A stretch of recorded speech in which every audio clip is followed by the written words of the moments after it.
Olen Arttu Salmi, toimin toimialajohtajana Kymenseudun osuuskaupassa. Lähdin mukaan päiväjohtajana tempaukseen, koska mielestäni meillä on vastuu maakuntamme tulevaisuudesta.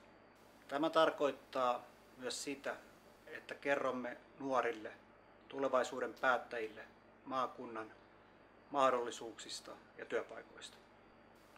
Hyvä kollegani, haastan sinut mukaan päiväjohtajana tempaukseen. Nuorissa on tulevaisuus.